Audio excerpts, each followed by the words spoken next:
Welcome back dito sa channel natin. Andito na naman tayo sa Fort Bonifacio sa Taguig para magbigay ng latest update sa itinatayo na bagong Senate Building.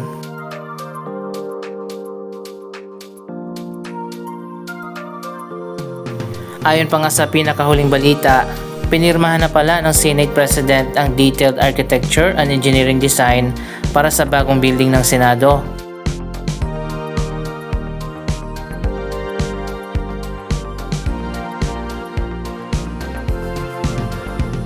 Ito nga pala ang boundary ng Makati at Taguig. Natapos na nga yung pagsasaayos dito sa creek.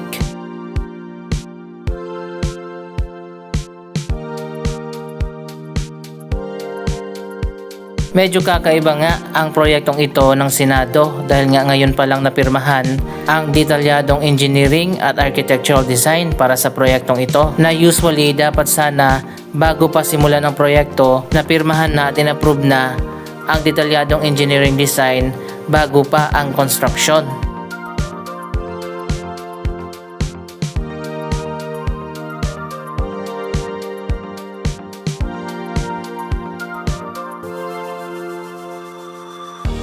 Anyway, sobrang delayed na nga ang proyektong ito na dapat sana ay mabubuksan na ngayong taon. Pero hindi na nga yan matutuloy dahil hindi pa tapos ang construction nito.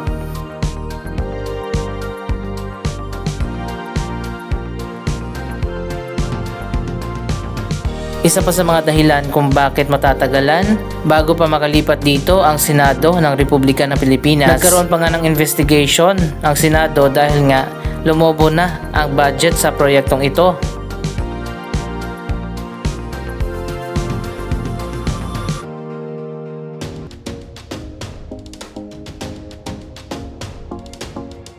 Originally, 8.9 billion lang ang budget para sa new Senate building. Pero dahil nga sa mga delay na nangyari sa proyektong ito, umabot na nga sa 23 billion at posible pang umabot sa 32 billion ang kailangan na budget para matapos ang proyektong ito.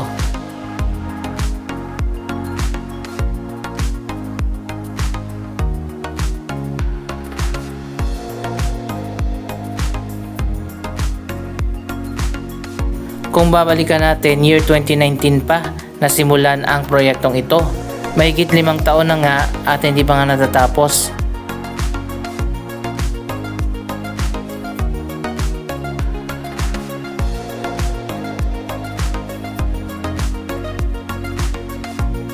So ayun guys, nandito na tayo. Ito na pala ngayon ang latest na progress.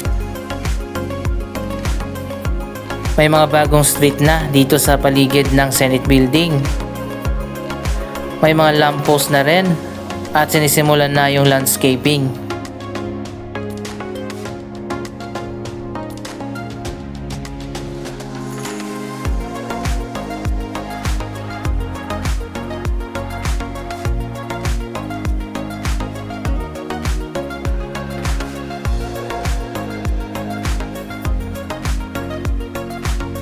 Para sa mga hindi pa nakakaalam, itong nakikita natin, ito yung side ng building at yung front niya ay nandito sa gilid.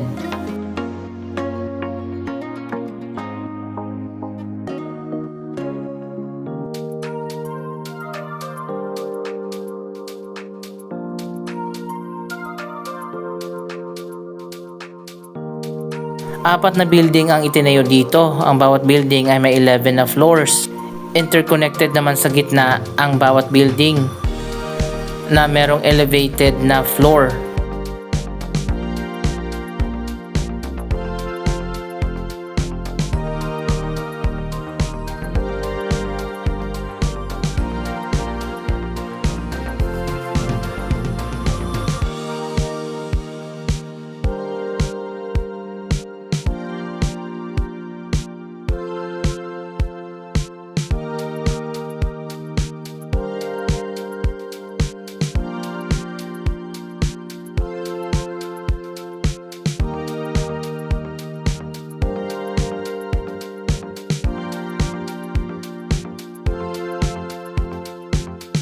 Sa taas naman ay magkakaroon dyan ng sky garden at meron pang helipad.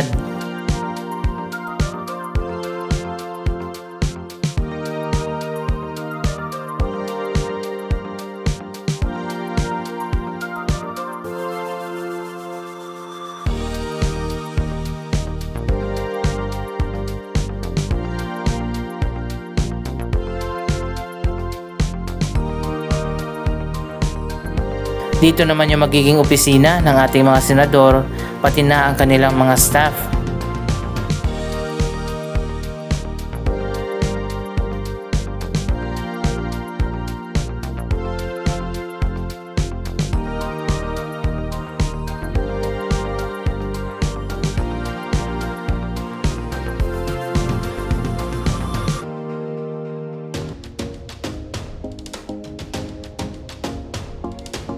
Ang bagong building ng Senado ay dinisenyo ng AECOM. Ito ang napili na design mula sa competition na sinagawa ng Senado ilang taon na nakaraan.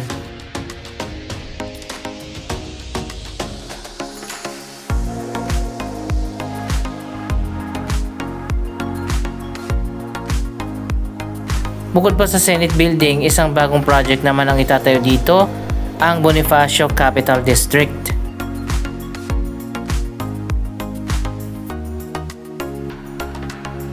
Dito rin itatayo sa tabi ng Senate Building ang Senate Station naman ng Metro Manila Subway.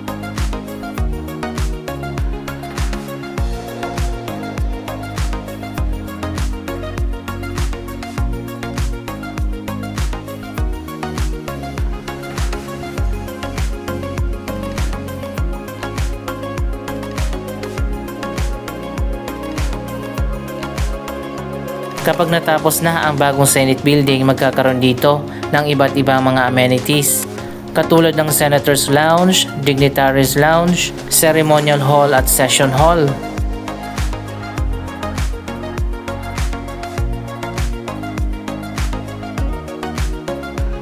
Ang mga staff naman na magtatrabaho dito sa bagong building ng Senado, magkakaroon din ng iba't ibang mga amenities katulad ng committee room, staff canteen, library and archives, clinic at gym.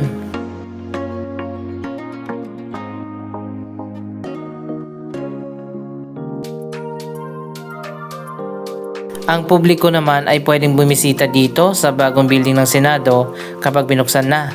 Magkakaroon din ng amenities para sa publiko katulad ng Public Assistance Office, may food court din, auditorium, at museum. Magkakaroon din ng public viewing gallery kung saan makikita ng publiko ang session hall. Maganda pala talaga kapag natapos na ang bagong Senate Building.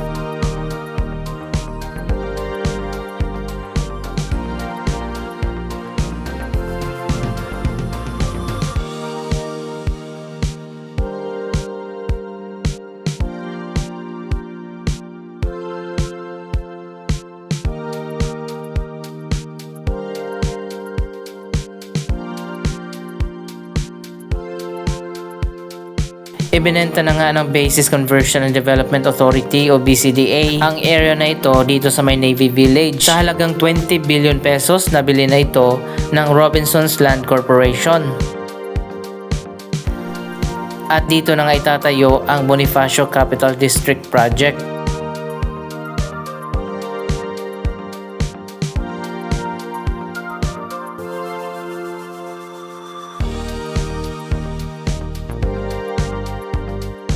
Magtatayo dito ang Robinsons Land ng iba't ibang mga proyekto katulad ng shopping center, ilang residential condominium, may mga office towers din at isang hotel.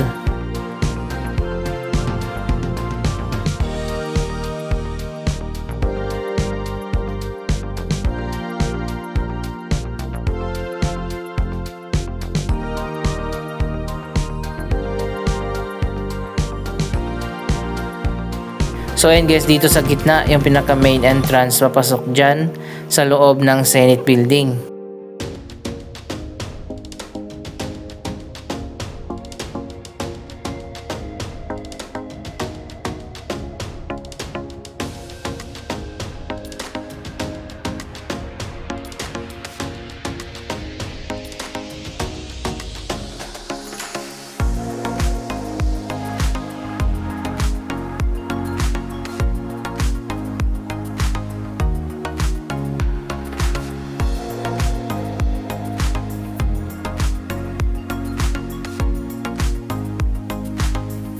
Ang Bonifacio Capital District Project ang magko-complement dito sa bagong building ng Senado dahil magkakaroon nga dito ng business park na may residential at commercial.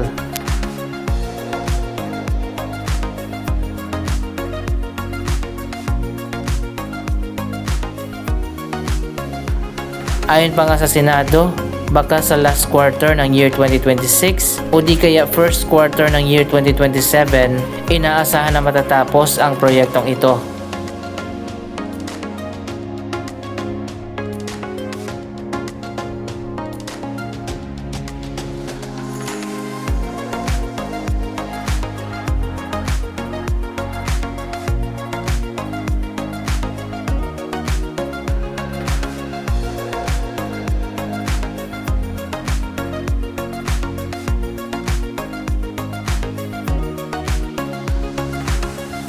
Ang bagong building ng Senado ay environment friendly. Iba't ibang sustainable features ang kasama sa pagdisenyo nito, katulad ng energy efficient system, kung saan 30 to 50% less energy o kuryente na gagamitin ng building na ito, kumpara sa iba pang mga office building.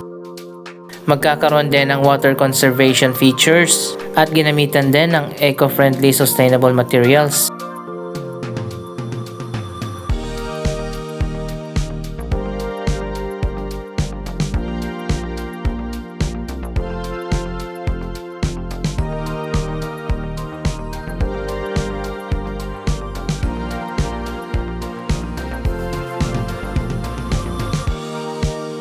May 3-level parking area din dito kung saan kayang i-accommodate ang 1,200 na mga sasakyan.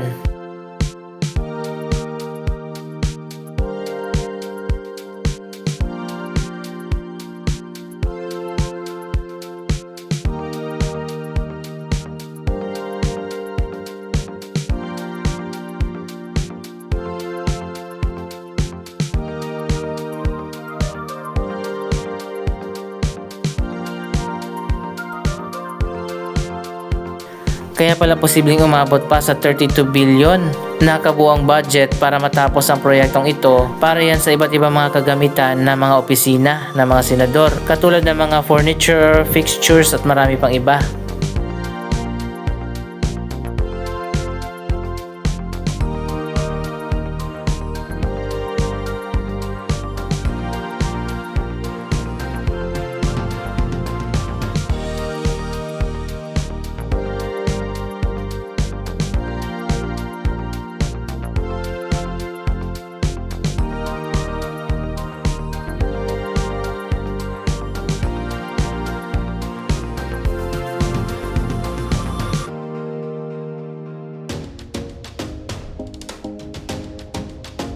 So ayun guys, ngayong malapit na nga ang eleksyon, siguraduhin natin na tama ang iboboto natin ng mga senador na siyang magmamana o mag-oopisina na dito sa bagong Senate building.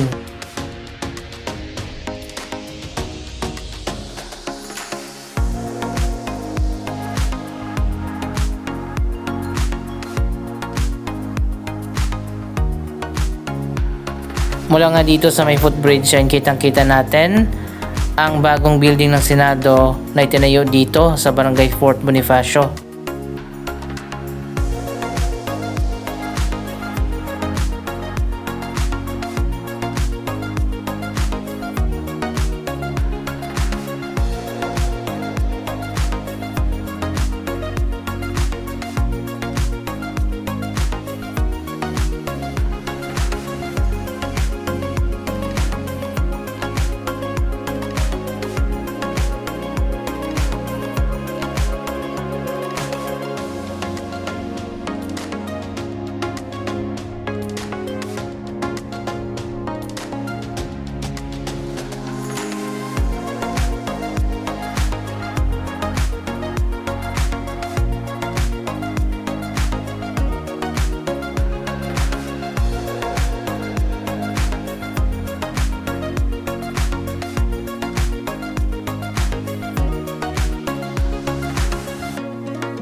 Anong masasabi nyo sa proyektong ito? Mag-comment lamang dyan sa baba ng inyong mga reaksyon.